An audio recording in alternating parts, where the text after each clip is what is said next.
Today on Missing Number, the cheeky and phallic Halo controversies that caused Microsoft employees to get fired, the legend of how a weird Kanye West game was thought to be a recruitment tool for a cult, and the drama that ensued surrounding an alternate ending that was discovered in Shadow of the Tomb Raider.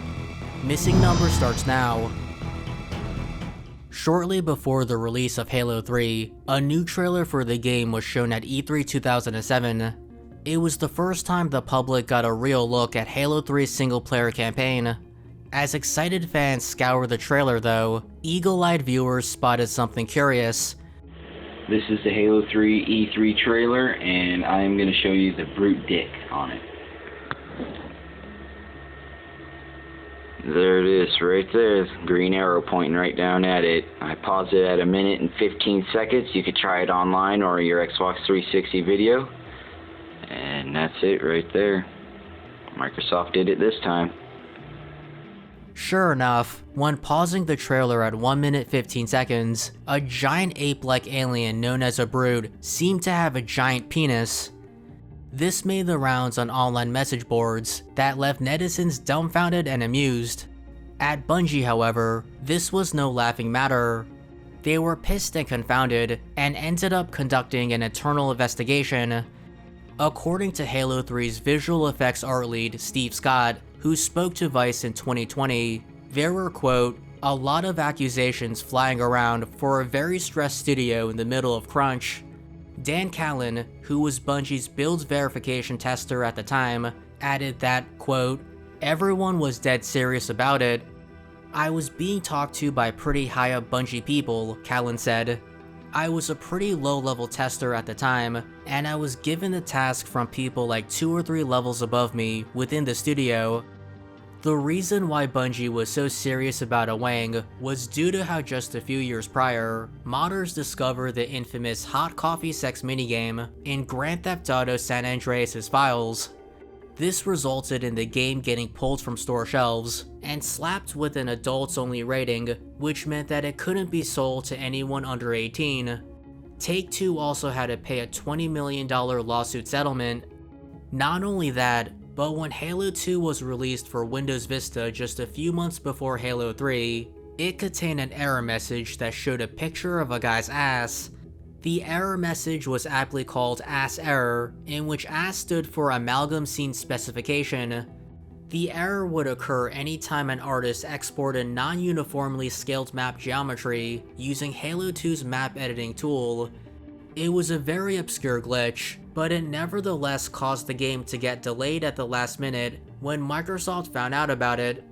Some of Halo 2's boxes were recalled, since Microsoft was forced to add a new ESRB sticker that contained a partial nudity descriptor. The image was ultimately removed in later versions of the game. What makes the story crazier is that the person in the picture was Bungie's lead engineer, Charlie Goff. He was mooning Microsoft CEO Steve Ballmer behind his back when Ballmer was visiting Bungie during Halo 2's development. Surprisingly, an anonymous source who was familiar with the matter told Polygon in 2015 that no one at Bungie got fired, but a few people at Microsoft allegedly did. It was also rumored that the whole incident cost Microsoft $500,000. So with these incidents still fresh in Bungie's and Microsoft's minds, the Halo 3 alien penis was a very serious issue. Several Bungie devs from various departments were ordered to get to the bottom of this phallus problem, but it was difficult to recreate this exact moment since not only did the AI-controlled enemies add randomness, but there were many things going on in the scene that could have contributed to the crotch. Callen said, quote, it was a lot of shooting brutes, waiting for some kind of state change, triggering an effect, freezing the game speed, and free-flying the camera in an orbit around a brute's crotch.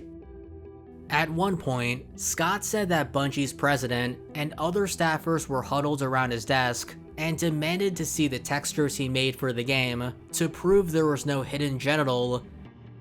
Eventually, it was discovered that the dong was actually just a visual glitch where, quote, the HDR buffer in the explosion interacting with the normal map in the brute armor created the schlong.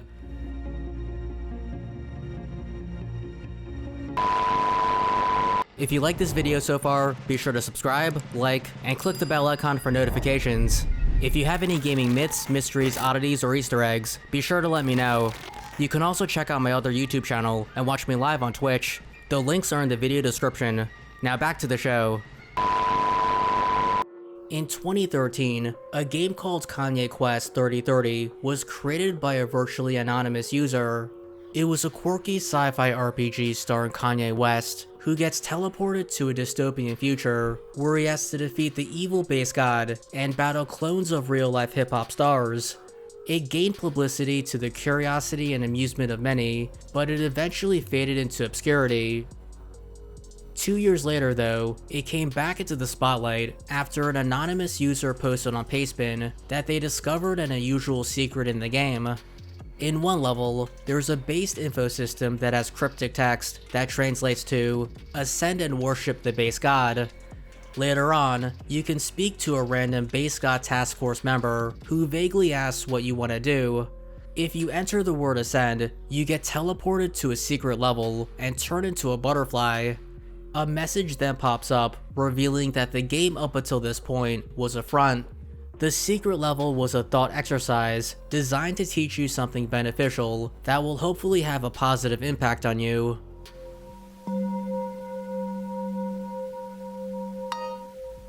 In the room, there's an array of computer terminals where you have to input passwords.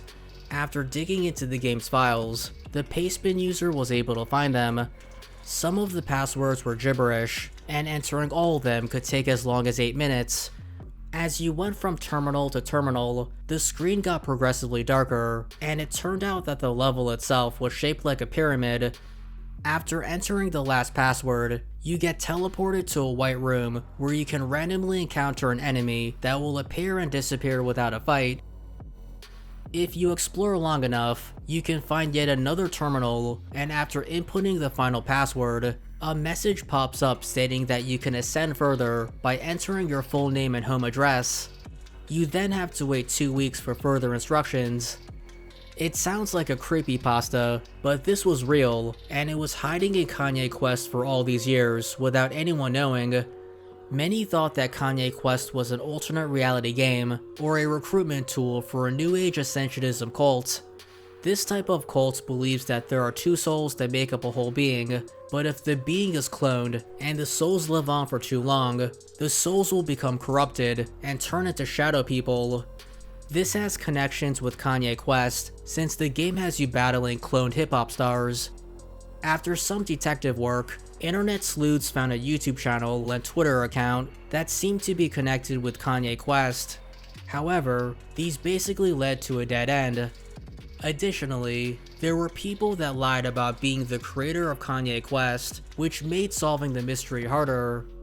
It wasn't until 7 years later in 2022 when Australian comedians Cameron James and Alexei Toliopoulos were able to track down the real creator of Kanye Quest in a docuseries called Finding Yeezus.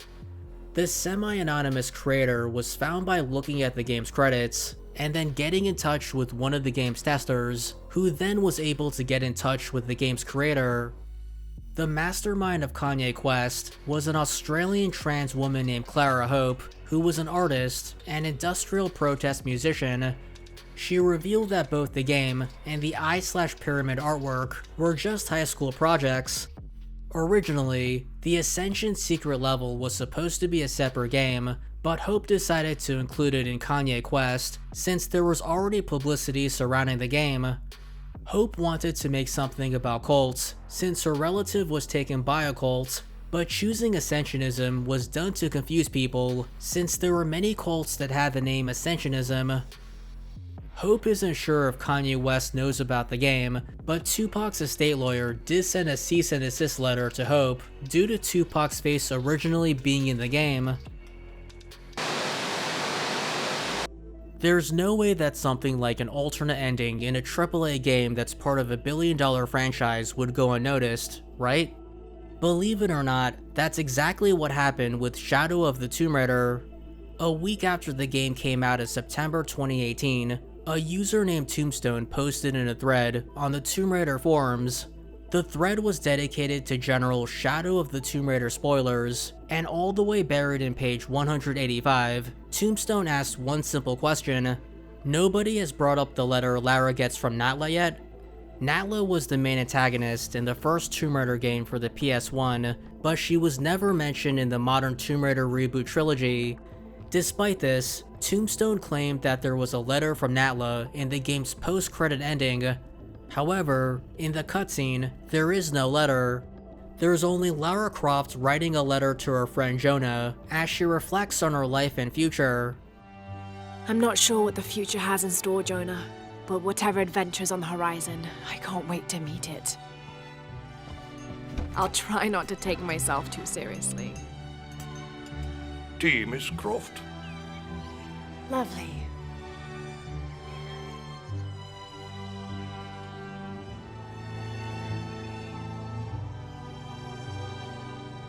For now, it just feels good to be home.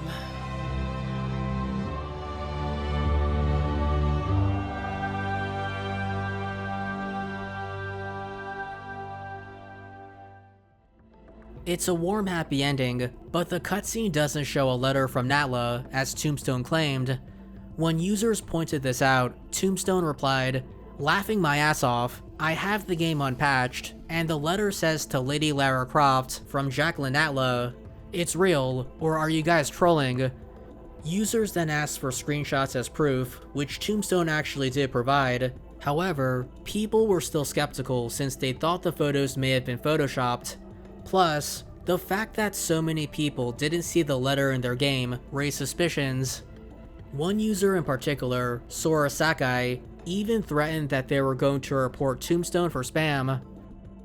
"I get nothing from lying here," urged Tombstone, but words and screenshots weren't enough.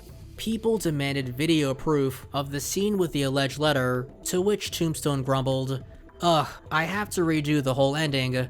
It's not fake, I swear. Why do you guys think it's fake?" Sora Sakai then fired back, "Because it is fake, and you're being annoying. It's even past the point where you could have been like, kidding, you're just being dumb at this point." After equating Tombstone's claim to a wet fart, Tombstone then shot back saying, "You're being rude. I've never been a troll here, and I've been around here for a long time. I'm going to replay and record it, so wait till I report back." 8 hours later, Tombstone posted a Vimeo link that contained off-screen footage of the alternate ending that actually showed Natla's letter. "I had to replay the whole damn game again, so I hope you cows calling me a troll and liar eat some humble crow pie," Tombstone declared. Here's the alternate post-credit scene in question.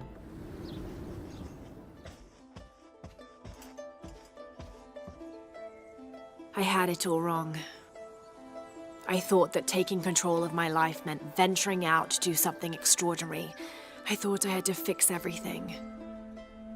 But the mysteries of the world are to cherish more than to solve. I'm just one of their many protectors.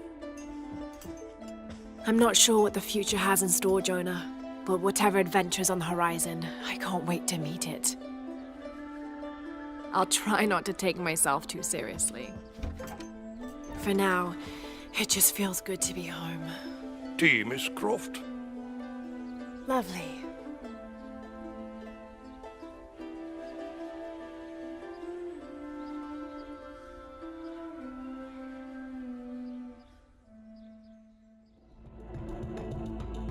Here, a letter from Natla can be seen, in addition to dual pistols, which hints that Croft's next adventure will harken back to the original 1996 game.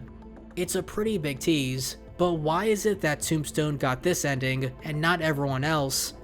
The game's developer and publisher ended up releasing a statement explaining that they were exploring multiple post-credit scenes, and the one with Natla's letter was, quote, mistakenly included in the game.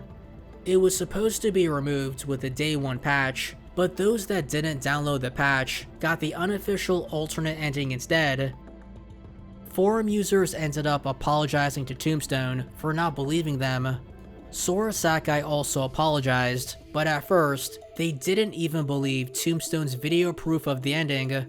They just couldn't believe that one person in the entire Tomb Raider fandom was the only one that got the alternate ending, but after a friend who lived in Japan also got the cutscene, Sora Sakai conceded that the ending was real.